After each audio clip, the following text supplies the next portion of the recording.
반갑습니다. 오늘은 민수기 32장입니다. 제목은 갈 것인가 말 것인가. 이런 고민을 참 많이 합니다. 갈 것인가 말 것인가. 그리고 한국에 갈 것인가 말 것인가. 이런 고민하는 분들 많이 계시죠. 그 생각을 했어요. 사실 제목을 어떻게 정할까 하다가 갈 것인가 말 것인가. 어쨌든 민수기가 36장까지 있는데요. 오늘 32장이니까 많이 왔습니다. 민수기 재미있지 않으십니까? 저는 굉장히 재미있게 보고 있습니다. 물론 중간중간에는 지루한 순간들도 있죠. 그렇지만 굉장히 흥미진진한 것 같습니다. 제가 그 사진, 그 이미지 하나 보여주시면 저희가 계속 이 그림을 몇 번 봤죠. 몇 번 봤는데요. 우리 한 번 더 보겠습니다. 민수기가 오늘 설교하고 두 번 외부 강사분들, 굉장히 좋은 분들이 두 전속으로 뱅크에 오실 일이 있어서 저에게 보시는데 다음 주하고 다다음 주는 절대 빠지시면 안 됩니다. 정말 좋은 분들이 오시기 때문에 이따가 또 광고하겠지만 어쨌든 그 이후에 제가 한 번 더 민수기 설교하고 이제 민수기를 마무리하려고 하는데요. 제가 반복하는 이유는 저도 잊어먹고 여러분들도 있기 때문이에요. 시간이 지나면 머릿속에 넣어보자고 계속 말씀드리는데요. 여기죠? 애고 여기서 홍해를 건너서 내려옵니다. 쭉 기어, 마라, 엘림, 성경에 여러 가지 사건들이 있는 지역이에요. 신광야를 거쳐서 시내산에 딱 다다릅니다. 주로 여기까지 이야기가 출애굽기죠. 엑소더스. 여기서 홍해를 건너기도 하고, 썩은 물을 먹기도 하고 여러 가지 일들이 많이 있어요. 그러다가 여기로 다시 출발을 합니다. 여기 시내산에서 율법을 받은 말씀이 뭐죠? 우리가 읽지 않은 레위기예요. 어떻게 살아야 된다, 어떻게 제사를 지내야 된다, 거룩은 무엇이다. 그 주제죠. 레위기 말씀을 여기서 봤습니다. 그리고 출발합니다. 그래서 삥 돌아서 여기까지 가는 게 민수기의 내용입니다. 민수기의 내용. 근데 우리가 이 민수기에서 가장 중요한 지명은 딱 두 군데만 기억하시면 됩니다. 시내산은 머리 있으실 거고요. 가데스 바네아 그리고 모압 평지입니다. 이렇게 올라가다 가데스 바네아가 어떤 지역이죠? 여기서 사실 여기로 가면 여기가 가나안 땅이잖아요. 직선 코스로 가면 얼마 안 걸립니다. 100km도 안 되더라고요. 여기가 더 걸어갈 수 있으면 얼마 안 걸립니다. 여기를 쭉 가면 돼요. 그래서 어떻게 됐죠? 12 정탐꾼을 여기로 보냅니다. 여기까지 쭉 보냈다가 옵니다. 어떻게 얘기하면 그 여호수아와 갈렙을 제외하고는 우리는 저 사람들이 상대가 되지 않습니다라고 겁을 집어먹죠. 그래서 어떻게 됩니까? 하나님께서 실망하시고 뺑뺑이를 돌리기 시작하십니다. 그래서 38년 동안 이 뺑뺑이를 여기서 돌다가 이 모압 평지에 머무르게 됩니다.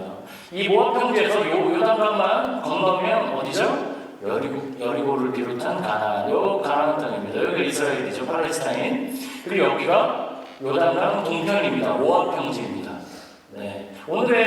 오늘의 사건이 발생할 때 여기 모압 평지죠. 신명기 말씀은 무엇입니까? 모압 평지에서 모세가 마지막으로 한 고별 설교가 이 신명기 말씀입니다. 여기서 출발해서 여기까지 오게 되고 여기까지 오게 되는데요. 그 말씀을 보게 됩니다. 가데스 바네아에서 12 정탐꾼을 보냈다가 이렇게 고생을 하게 되죠. 하나님께서 인도하실 것에 대한 믿음이 없었던 거죠. 출애굽기에서 그 이스라엘 백성들이 애굽을 출발해서 시내산까지 여정을 다루죠. 시내산에서 하나님이 이스라엘 백성들과 언약을 맺습니다. 출애굽기 19장을 보면 그 시내산 언약이라고 해서 말씀을 한번 보여주시면 출애굽기 19장 5절 6절 보면 세계가 다 내게 속하였으니 너희가 내 말을 듣고 내 언약을 지키면 너희는 모든 민족 중에서 내 소유가 되겠고 다음 너희가 내게 대하여 제사장 나라가 되며 거룩한 백성이 되리라. 너는 이 일을 이스라엘 자손에게 전할지니라. 이런 시내산 언약을 맺습니다. 물론 이스라엘 백성은 그 언약을 또 위반하게 됩니다. 여기 가데스 바네아에서 아까 사진 하나 더 보여주시면 이 가데스 바네아에서 12 정탐꾼의 그 정탐을 듣고 굉장히 마음이 어떻게 되죠? 어떻게 여기까지 고생했는데 우리는 못 들어가겠어 라고 해서 그 이후에 반역의 무리들이 나타납니다. 우리 익숙한 누구죠? 두 글자? 고라죠. 고라의 자손들이 여기서 또 난리를 칩니다. 그런 일들이 자꾸 벌어지게 됩니다. 이제 이제 민수기를 돌아오면 지난주에 말씀드린 것처럼 민수기는 1차와 2차의 인구조사가 있다고 말씀드렸죠. 이 1차 조사는 어디죠? 요 시내 방향에서 벌어집니다. 여기서 이제 진을 짜죠. 어떻게 행군하기 위한 진을 짭니다. 행군과 함께 전투를 위한 진을 짜는 이 출애굽 1세대들, 여기가 이제 민수기 1장에고요. 민수기 26장에서는 여기 모압 평지에서 2차 인구조사를 벌입니다. 그 인구조사는 왜 그렇죠? 요단강을 건너서 가나안 땅에 있는 이민족들과의 전투를 하기 위함입니다. 그리고 이제 이 민수기 26장에서 그 인구조사를 했다고 제가 말씀드렸죠. 그리고 27장부터 30장까지는 그 가나안 땅에 들어가서 어떻게 살아야 되는지에 대한 율법에 대한 얘기를 합니다. 그리고 31장에서는 미디안, 이쪽 세력, 미디안이 이쪽인데요. 이쪽 세력과의 전투 장면이 나옵니다. 그리고 오늘 본문으로 드디어 넘어오게 됩니다. 32장에서는 새로운 이야기들이 이제 펼쳐집니다. 오늘 이야기가 저는 개인적으로 민수기에서 굉장히 흥미진진했거든요. 예, 우리가 그 중간에 발락과 발람도 만나죠? 발락과 발람. 어디서 만나죠? 예, 여기입니다. 여기 모압 왕이었잖아요. 발락이 모압 왕이었죠. 근데 어떻게 합니까? 여기서 길을 비켜달라고 했을 때 우리가 안 건드릴게, 길을 비켜주세요 그랬을 때 어떻게 하죠? 여기에 동산에 있는 왕들이 아니 그 말을 어떻게 믿겠어 하고 싸우게 됩니다. 그런 일들을 벌이게 되죠. 발락과 발람을 여기서 만나게 되죠. 어쨌든 1절 한번 보겠습니다. 1절 같이 읽어볼까요? 시작. 르우벤 자손과 갓 자손은 심히 많은 가축들을 가졌더라. 그들이 야셀 땅과 길앗 땅을 본즉 그곳은 목축할 만한 장소이더라. 예, 여기 야셀 땅과 길앗 땅 지도를 보여주시면 여기 이쪽입니다. 이쪽입니다. 요 근방인데 여기는 안 나와요. 지금 안 나오는데 요 근방입니다. 여기서 이 땅은 심히 많은 가축대를 가졌다고 르우벤 자손과 갓 자손이 심히 많은 가축대 왜 가졌을까요? 예, 이스라엘은 요쪽 지역이죠. 야셀 땅과 길앗 땅은 원래 조용히 지나가려고 했습니다. 거기는 원래 하나님이 이스라엘이 약속한 땅이 아니었어요. 이 약속한 땅은 어디죠? 여기예요. 여기는 하나님이 약속하신 땅이 아니에요. 조용히 지나가려고 했어요. 근데 이 왕들이 어떻게? 그냥은 못 지나갔으니 겁이 난 거죠. 이스라엘이 계속 여기서 전투에서 승리를 거두니까. 그렇죠? 그때 아모리 왕 시몬과 바산 왕 옥에게 부탁합니다. 조용히 통과하겠습니다. 그렇지만 이들이 이스라엘을 대적합니다. 치러 나옵니다. 이스라엘은 결국 전쟁을 할 수밖에 없었고 그들을 진멸하고 땅을 차지하게 됩니다. 땅과 함께 뭐죠? 가축도 차지하게 됩니다. 그래서 르우벤 자손과 갓 자손은 많은 가축을 갖게 된 거예요. 그런데 1절에서 보는 1절 말씀에서 그 땅이 어떤 장소였다고요? 목축할 만한 장소였다. 예, 많은 전리품을 갖게 되었고요. 목축할 만한 가축을 많이 갖게 되고 땅을 갖게 됐습니다. 임시로 거주했던 요단강 동편이 어떻게 해요? 가축들을 먹이기에 너무 좋은 곳이었던 것입니다. 그래서 5절 말씀 한번 보여주시죠. 르우벨 자손과 갓 자손은 새로운 제안을 모세에게 합니다. 5절 한번 읽어볼까요? 시작. 또 이르되 우리가 만일 당신에게 은혜를 입었으면 이 땅을 당신의 종들에게 그들의 소유로 주시고 우리에게 요단강을 건너지 않게 하옵소서. 뭐죠? 요단강이 딱 있죠? 요단강 동편에서 서편으로 건너가지 않겠습니다라는 겁니다. 지도 한번 보여주시면 한 번만 더. 여기 너무 양좀 전쟁을 통해서 가축 이런 걸 많이 얻었어요. 근데 여기가 너무 살기 좋아요. 우리를 따지면 땅값이 오를 것 같아요. 우리가 저 집 사면 집이 오를 것 같아요. 그럼 우리 집을 사죠. 뭐 잘못된 행동 아니잖아요.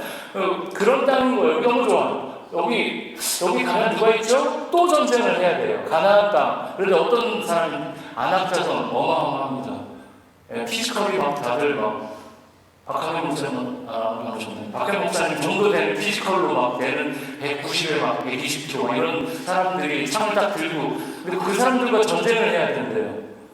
가고 싶겠습니까? 저라도 안 가고 싶었을 거예요. 제가 딱 이런 스타일이거든요. 꾀를 내서 저 안 가고 싶은데 이렇게 하면 안 될까요?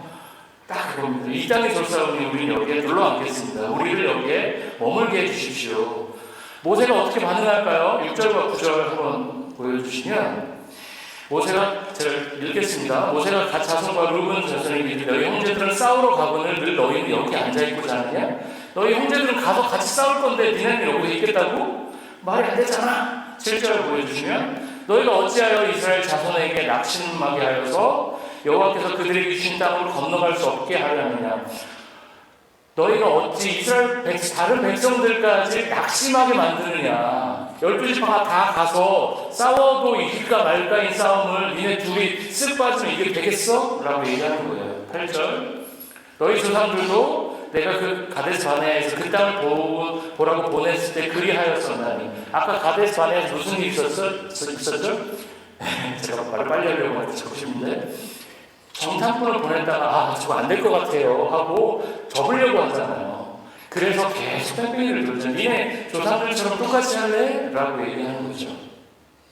9절 보면 그들이 에스겔 골짜기에 올라가서 그 땅을 보고 이스라엘 자손을 낙심하게 하여서 여호와께서 그들에게 주신 땅은 갈 수 없게 하였었느니라.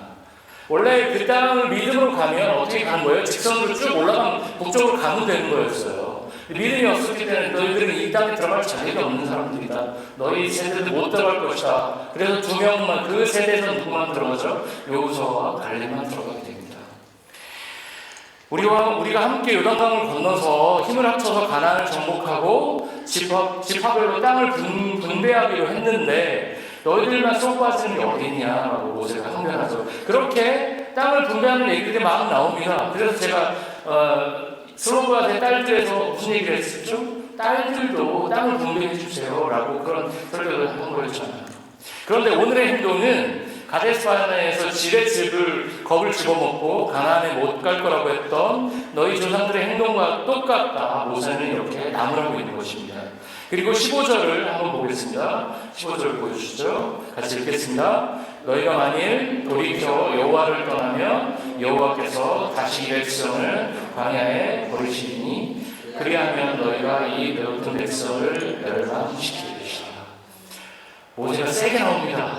니네가 다 멸망할 거야. 르우벤 자손과 이 얘기를 들은 르우벤 자손과 같이 자손은 어떨까요? 마음이 다급해집니다. 그래서 한참 건너뛰어서 26절과 27절을 보겠습니다. 같이 읽어볼까요?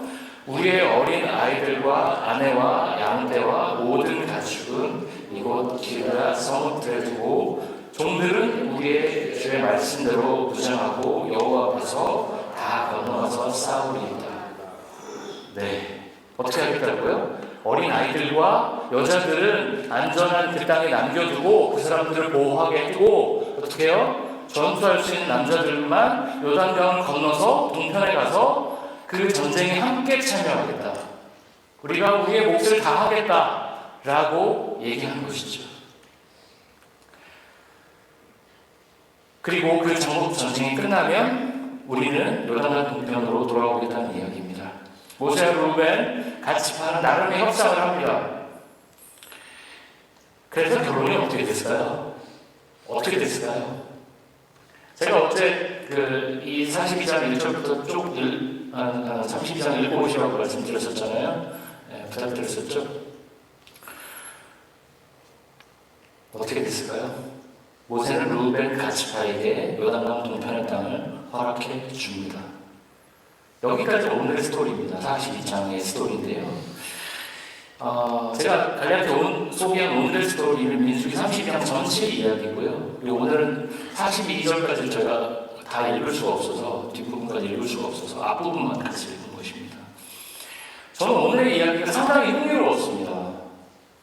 특히 출애굽을 한 이스라엘 백성들과 한국을 한 우리들, 그렇죠? 한국.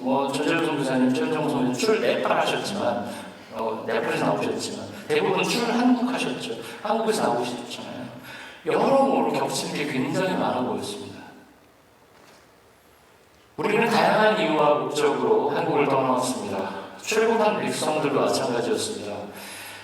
장정만 60만이라고 하죠. 장정만 60만, 남자들만 60만, 20세 이상의 남자. 엄청난 숫자의 이스라엘 백성들은 모세의 인도를 따라서 출애굽했습니다. 그렇죠. 각자의 생각은 모두 다 달랐을 것입니다. 어떤 사람은 자신은 여전히 애굽이 더 좋은데 친구들이 다 떠난다니까 친구 따라 강남 간다는 심정으로 출애굽한 사람들이 있었을 거예요. 어떤 사람은 자신이 애굽에서 더 이상 미래가 없으니 내 다음 세대에게는 기회의 땅을 선물하겠다라는 마음으로 출애굽했을 것입니다. 또 어떤 사람들은 끝까지 출애굽을 거절하고 난 이스라엘 백성이지만 가지 않겠어라고 하면서 어디요? 애굽의 문화에 동화되어서 애굽의 문화에 섞여서 이방인으로 살았을 수도 있습니다. 여러분들은 어떠십니까? 여러분들이 살았던 한국이 애국이라는 얘기는 아닙니다. 왜 이곳에서 살고 계십니까? 이 질문이 우리가 이곳에 살면서 매일 하게 되는 가장 본질적인 질문 아닐까요? 우리가 살면서 내가 왜 이곳에 있지라는 질문, 이게 약간 부정적인 뉘앙스로 힘들 때는 이게 조금 더 부정적인 뉘앙스로 우리에게 질문이 던져집니다. 내가 왜 여기서 이러고 있지? 힘들고 고생스러울 때 우리는 이 질문을 항상 합니다. 그런데 우리가 이 질문에 답을 할 수 없다면 우리의 일상이 평온하더라도 우리의 마음은 끝까지 평온할 수는 없을 것입니다. 마음 한편 계속 불편할 것입니다. 오늘은 그 질문에 대해서 나름의 답을 찾아보려고 합니다. 저는 오늘 사건, 오늘 본문을 통해서 하나님께서 일하시는 방식에 대해서 두 가지로 접근해 보려고 합니다. 첫 번째, 하나님은 우리를 향한 계획을 갖고 계십니다. 너무나 추상적인 얘기입니다. 너무나 불어가는 얘기입니다. 하나님은 우리를 향한 계획을 갖고 계십니다. 우리는 기질적으로 그리고 각자가 다 다른 개성과 재능과 외모와 환경을 갖고 태어납니다. 우리는 주어진 환경을 기반으로 공부하고 일하고 배우자를 또 만나고 살아갑니다. 제가 한국에서 태어났기 때문에 한국인 아내를 만났죠. 일반적으로 삶의 기반이 형성되는 그곳에서 우리는 하루하루 살아갑니다. 마찬가지로 하나님은 이스라엘 백성들을 향한 계획을 갖고 계셨습니다. 하나님은 이스라엘 백성들을 자신의 제사장 나라로 삼기를 원하셨습니다. 이스라엘 백성들은 온 열방을 대표해서 하나님과 바른 관계를 맺고 하나님을 예배하는 삶이 어떤 삶인지를 보여주어야 하는 책임을 맡게 됩니다. 그 당시 온갖 우상을 멀리하고 음행을 멀리하고 오직 여호와 하나님만을 섬기고 고아와 과부와 나그네를 돌보며 정의를 실천하는 삶이 이스라엘 백성들에게 주어진 책임이자 특권이었습니다. 그리고 그런 바른 관계는 출애굽을 시작으로 시내산을 거쳐서 가데스 바네아 그리고 모압 평지까지 그리고 가나안으로 이어지는 여정까지 모든 과정을 통해서 이루어져야 했습니다. 그런데 그게 잘 됐을까요? 우리가 성경을 읽어보면 알 수 있듯이 그렇게 순탄하지 않았습니다. 그런 바른 관계는 좀처럼 형성이 되지 않았습니다.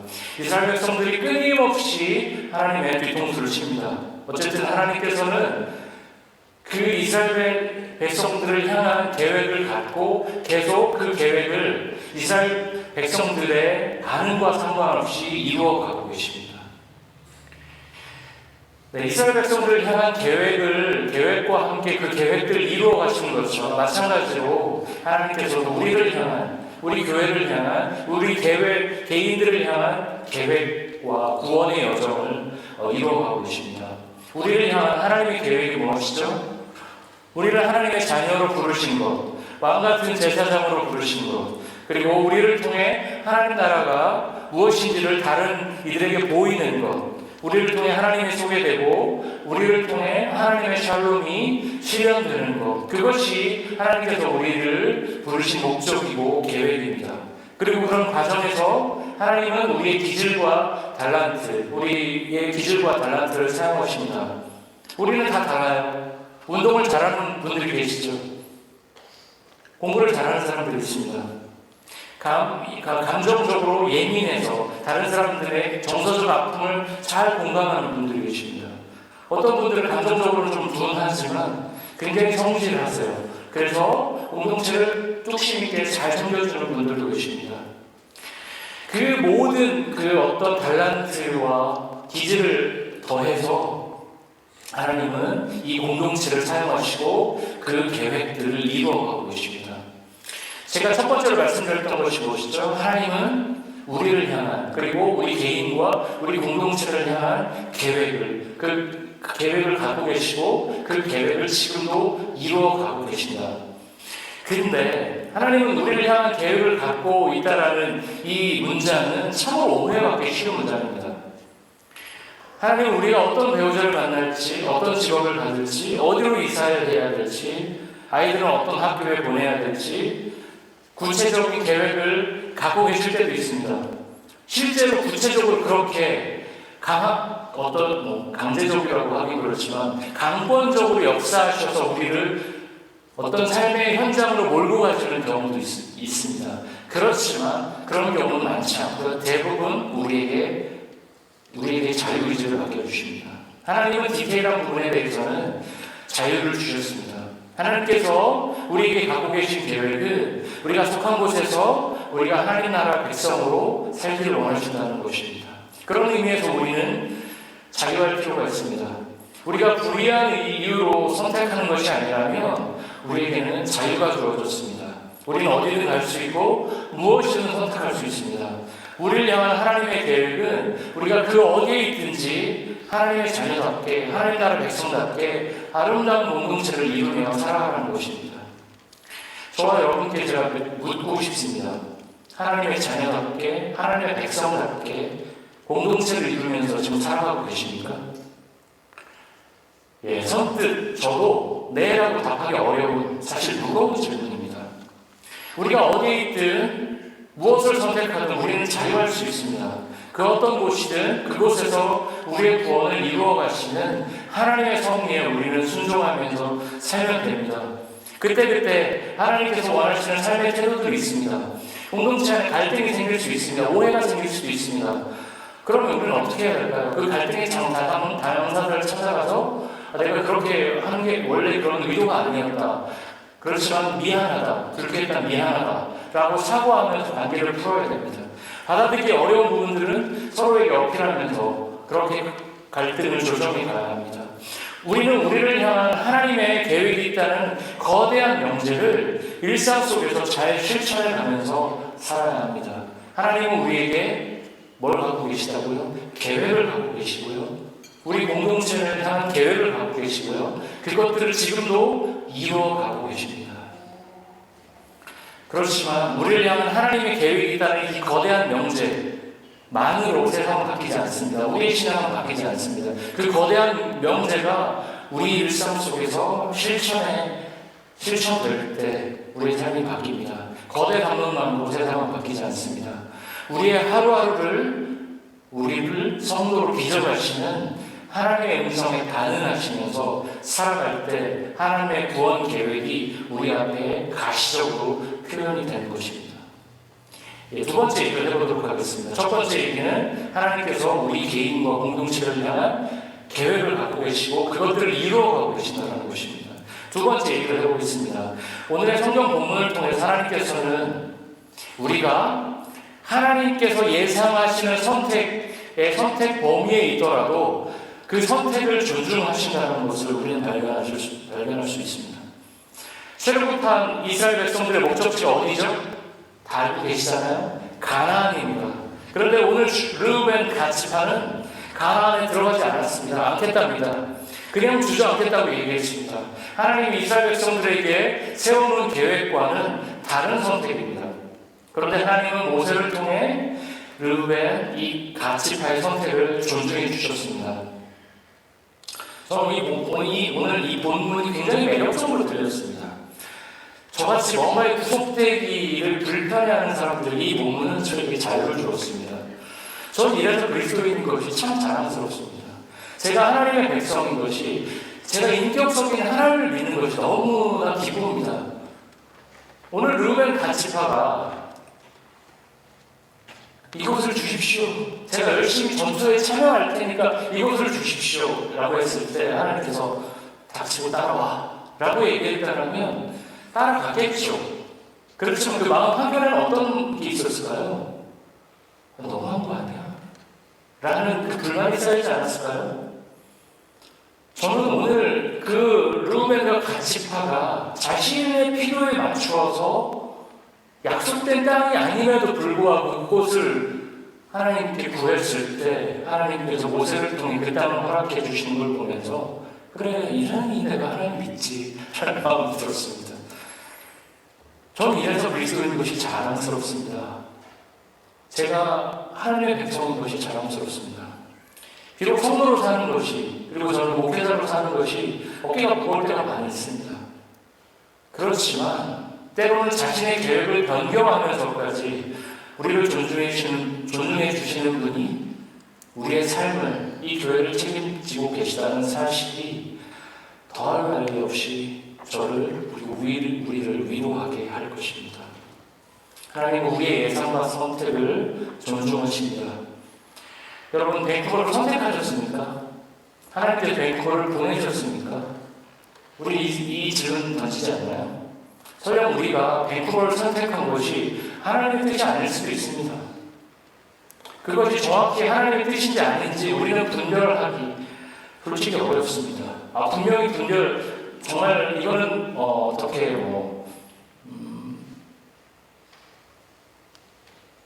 오해의 여지가 없이 너무 선명하게 하나님께서 인도하셨다라고 생각하실 수 있는 분들도 계실 거고요. 그건 개인마다 다른 것 같습니다. 그런데 하나님은 우리의 선택의 순간마다 우리를 옆에서 지키시고 우리를 구원의 길로, 하나님 나라 백성의 길로 인도하십니다. 여러분, 밴쿠버에 오실 때 난 주일교회를 갈 거야 라고 선택하고 오신 분 계십니까? 네, 계신 걸로 알고 있습니다. 그런 가족 있는 걸로 알고 있습니다. 그렇지만 소수죠. 네, 예상치 않은 방식으로 이 공동체를 만나게 하시죠. 오늘 본문에 나오는 가나안 동편은 원래 하나님의 약속에 없는 땅이었죠. 아까 말씀드렸던 것처럼. 그 땅을 통치하던 지도자들의 악으로 인해 약속의 땅에 편입된 것입니다. 우리의 선택이 100% 하나님의 마음에 들지 않을 때도 있을 것 같아요. 그렇지만 하나님은 우리를 보호하시고 우리를 구원해 가시고 여전히 우리에게 공동체를 선물로 주십니다. 제가 몇 번 얘기했던 것 같은데, 저 개인의 삶을 돌아보며 학부를 졸업하고 대학원을 다니면서 선교단체 간사를 파트타임으로 했습니다. 대학원을 졸업하고 이제 멀쩡하게 사람 무시를 하겠지, 어른 무시를 하겠지라고 했을 때, 그 부모님이 기다리셨을 때 저는 그 부모님의 길을 저버리죠. 전임 간사의 삶을 선택했습니다. 그 당시에 제가 이렇게 생각해 27살, 8살, 9살 때 저를 보면 참 어렵다라는 생각을 많이 합니다. 몸만 컸지 참 여러 가지로 함량 미랄의 사역자였다라는 생각을 하면서 혼자 이불킥을 참 많이 합니다. 하나님은 저의 본 모습을 잘 아시죠. 누구보다 잘 아시죠. 그렇기 때문에 그냥 제가 기도했을 때, 성환아 너 그거 하지 마. 막는 게 낫지 않으셨을까? 그렇게 하시는 게 낫지 않으셨을까? 전 그런 생각을 많이 했습니다. 제가 오히려 조이 선교의 사역에 걸림돌이 되지 않았을까? 그런데 그 길을 허락하셨습니다. 제가 그때 왜 전임간사의 길을 선택했을까 싶어서 돌이켜 생각해보면, 그때 대학생 사역의 큰 방향성이 뭐냐면 물 근원을 맑게 한다. 물이 흘러가잖아요. 대학교가 계속 흘려보내는 데잖아요. 그 물 근원을 맑게 한다라는 그런 큰 캐치프레이즈가 있는데, 그거에 저는 이제 감동이 돼서 시작을 했는데, 그게 저의 선택이 한 20% 정도 됐던 것 같고요. 남들과는 다른 뭔가 스페셜한 선택을 해보고 싶다라는 공명심, 그게 70%였던 것 같습니다. 그렇게 저의 욕망도 제가 분별할 수 없었던 상태였습니다. 그런데 그렇게 엉망인 저를 하나님 지금도 사용하고 계십니다. 지금도 하나하나 만들어가고 계십니다. 생각해보면 하나님이 엄청 피곤하실 것 같아요. 와, 그러니까 하나님이시죠. 저 같은 사람 만들고 계절을 뒤져가시는 게 얼마나 피곤하시겠어요. 제가 그때 전임간사의 삶을 살지 않고 다른 사람들처럼 사회로 나갔다면 어땠을까요? 저는 굉장히 세속적인 사람이기 때문에 진짜 막 나갔을 수도 있겠지만 하나님은 그런 저를 그냥 두지는 않으셨을 것입니다. 인생을 살다 보면 여러분의 인생의 어떤 한 지점에서는 나는 이런 사람으로 살겠다, 또는 하나님께서 나를 이런 사람으로 부르셨다라는 생각을 할 때가 있을 것입니다. 그런데 중간중간에 하나님이 주신 약속이나 사명은 아니지만 인생에 뭔가가 추가될 때가 있습니다. 인생에 뭔가가 이렇게 추가될 때가 있습니다. 여러분, 밴쿠버에서 공부를 하고 하시는 분 계시죠? 공부를 하거나 또는 이민을 하거나 그걸 할 거라고 초등학교 때부터 준비하신 분 계신가요? 어려서부터 이 약속을 받고 이렇게 준비해서 오신 분 계신가요? 많지 않으실 겁니다. 그런데 우리는 살면서 이런 변화, 선택의 순간에서 뭔가를 선택하고 뭔가 주어지기도 하고 하나님이 강권적으로 보내시는 그런 약속들, 사명들, 그런 것들이 혼재되는 삶을 우리는 살아갑니다. 그런데 우리는 이런 변화 앞에서 무조건 거부할 필요도 없습니다. 나한테 이런 사명은 없었어. 이런 약속은 없었으니까 나는 거부할 거야. 라고 거부할 필요도 없습니다. 또한 이왕 주어진 것이니까 나한테 주어진 거니까 그냥 하나님 주신 거겠지라고 그냥 그걸 덥석 다 받아 물 이유도 없습니다. 처음에 약속과 사명을 주셨던 하나님이 그것을 이루어가는 과정 속에서 그 나를 인도해 주셨던 그 인도의 흐름을 헤아려 보고요. 새로 덧붙여진 것이 어떤 의미가 있는 것인지 하나님께 물어야 합니다. 이렇게 다시 하나님의 뜻을 묻고 그의 인도를 구하는 과정에서 내게 주신 약속과 사명이 한 단계 업그레이드 되기도 하고요.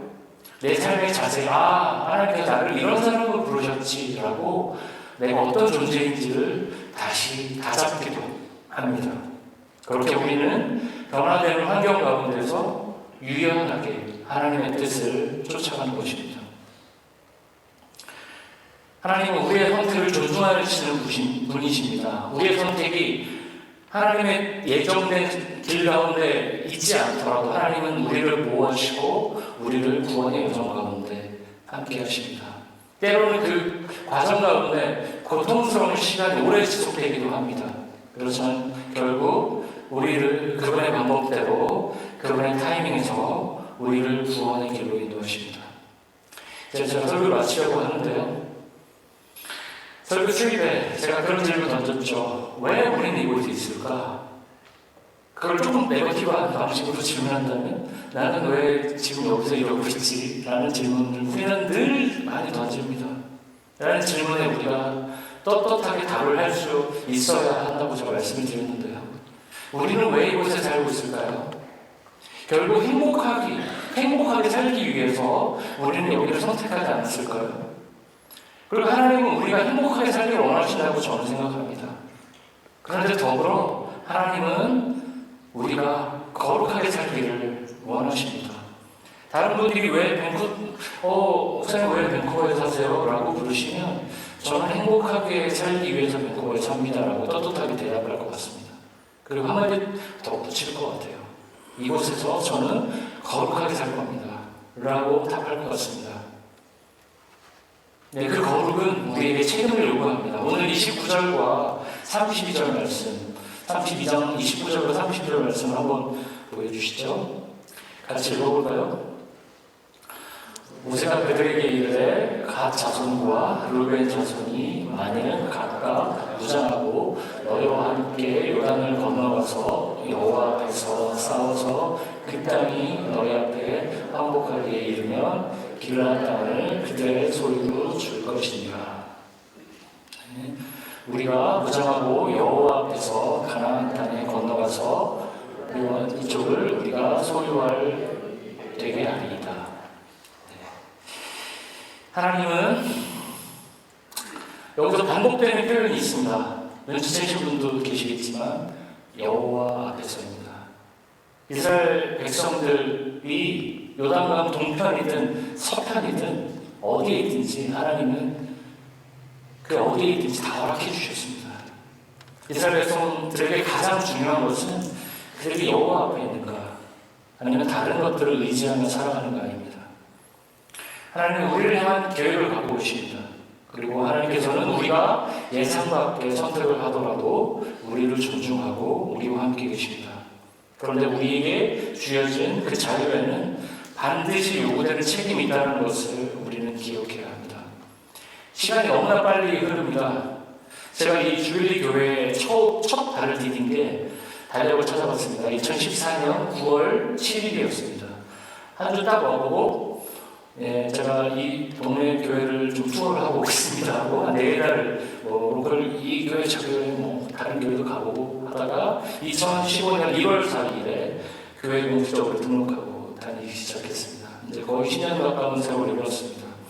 그동안 주일교회에 참 많은 사람들이 왔었고 각자 삶의 자리로 떠났습니다. 저도 뉴스 사역하면서 정말 많은 뉴스를 만나는데요. 좀 미안한 얘기지만 오래전에 함께 귀국한 뉴스들은 이제 이름이 기억나지 않습니다. 네, 앞으로 10년도 근데 어떨까요? 정말 빨리 흐르지 않을까요? 제가 1년 됐거든요. 담임목회한 지 여기서. 우리는 이 시점에서 앞으로 주일 교회가 그리고 각 개인이 지난 10년간 어떻게 살아왔는지를 진지하게 돌아볼 필요가 있습니다. 우리가 시간의 흐름 만큼 자연스럽게 10년의 시간 동안 성장해 왔는지 아니면 몸이 늙는 것처럼 영적으로도 더 늙었는지 영적인 추구와 성장이 없이 퇴보했는지 우리는 성찰해야 합니다. 여러분 아까 29절과 32절 앞에서 이스라엘 백성들이 전투를 벌일 때 했던 행동이 뭐였죠? 여호와 앞에 선다라는 것입니다. 여러분 저와 여러분께 질문하고 싶습니다. 지금 여호와 앞에서 서 계십니까? 이 질문 앞에, 이 준엄한 질문 앞에 우리는 지난 10년의 삶을 되돌아볼 필요가 있습니다. 우리가 이 질문을 매주 던지지 않으면 우리는 강한 정복 전쟁에는 참여하지 않고 요단강 동편의 땅만 추구하는 삶을 살아가게 될 것입니다. 우리가 사는 밴쿠버가 그리고 우리가 속한 주빌리 교회가 애굽이 되는가 아니면 가나안 땅이 되는가는 우리의 삶을 통해서 증명이 될 것입니다. 여러분 우리는 민수기 말씀을 지금 함께 보고 있습니다. 함께 이 흐름에 이 영적인 흐름에 이 말씀이 얘기하는 그 흐름 앞에 여러분들이 함께 타주셔야 합니다. 우리가 매일 성경으로 책을 보고 큐티를 하고 설교를 듣고 전설교를 준비하죠. 이 흐름에 우리가 함께 타야 합니다. 이 말씀이 우리에게 말을 걸어올 때 그 말씀을 진지하게 반응하면서 그 반응이 기도로 연결되지 않으면 앞으로의 10년 그냥 지나갈 것입니다. 오늘 제니퍼 집사님이 기도해 주셨지만 우리가 살고 있는 시대가 만만치 않고 심상치 않습니다. 다음 세대가 어떤 삶을 살게 될지 정말 예측 불가능한 시대입니다. 하나님께서 우리에게 원하시는 삶의 태도가 무엇인지를 우리에게 벌어진 현실의 문제들을 해결하기에도 바쁘지만 그 시선에서 뛰어넘어서 살아야 될 때입니다. 그렇게 하기 위해서는 우리는 말씀으로 기도로 함께 공동체로 살아야 합니다. 우리의 렌트비, 우리의 집값, 우리의 모든 것들이 다 중요하지만 우리의 피지컬한 현실의 문제를 뛰어넘어서 존재하는 분명히 존재하는 영적인 세계들의 흐름들을 우리가 함께 직시하고 분별을 해야 합니다. 10년 정도 함께 진지하게 말씀을 묵상하고 말씀이 우리에게 말을 걸어오는 것들과 반응하며 하나님 앞에 기도하며 내가 어떻게 살까를 고민한다면 우리의 신앙은 달라질 겁니다. 그러면 우리 공동체는 달라질 것입니다. 매일 성경이 6년 주기로 성경 전체 66권을 한번 풀습니다. 6년 동안 우리가 이 훈련을 꾸준히 한다면 우리 성경의 흐름이 우리 민숙이 좀 지루하고 어렵기도 했지만 그래도 다른 교회 다른 교회 같이 못하겠지만 설교 다른 목사님 설교 들을 때 민숙이 설교하시면 대략 이제 더 훨씬 더 가까워지지 않겠습니까? 정 목사님 말씀을 들으면서 오늘 이런 얘기를 하고 계시는구나. 이 말씀이 나에게 이렇게 말을 걸어오는구나. 우리는 느낄 수 있을 것입니다. 공동체가 한 호흡으로 흐름을 타면서 말씀 여러분에게 말 걸어오시는 그 지점에서 하나님과 대화를 나누셔야 합니다. 그리고 내가 벗을 수 없는, 거부할 수 없는 나의 우상이 무엇인지, 유혹이 무엇인지를 고민하며 살아가야 합니다.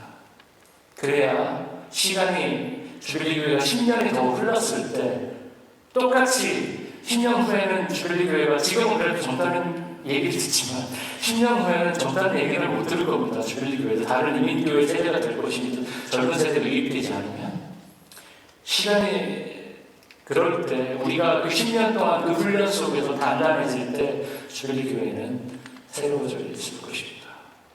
그리고 공동체가 그렇게 단단해질 때 하나님은 이 공동체에 새로운 사람들을 보내주실 것입니다. 공동체에 여러 필요들이 있습니다. 새롭게 울타리지기도 섭외해야 되고요. 곳곳에 할 일이 많습니다. 돌봄이 필요한 분들도 우리 공동체도 많이 있습니다. 우리에겐 자유가 주어졌지만 책임도 주어졌습니다. 공동체 영적인 흐름과 함께 가지 않으면 앞으로 20년도 지난 10년과 크게 달라지지 않을 것입니다. 아주 기본적인 작은 경건의 습관이 우리의 삶을 바꿀 것입니다. 이곳 밴쿠버 애국적인 생활을 하기에 너무 좋은 환경입니다. 하나님 없어도 충분히 살 수 있을 것 같은 천당 밑에 999당 같은 곳이라고 얘기하지만 현실은 그렇지 않죠. 사실은 저는 이 얘기 동의하지 않습니다. 밴쿠버 그렇게 넉넉하지 않잖아요, 솔직히. 그렇지만 삶의 기반이 안정된다면 999당까지는 아니어도 777당까지 되지 않을까요? 그러나 이 환경이 좋기 때문에 이곳에서 아무런 문제가 없기 때문에 우리는 영적인 긴장감들을 놓치며 살아가기 쉽습니다.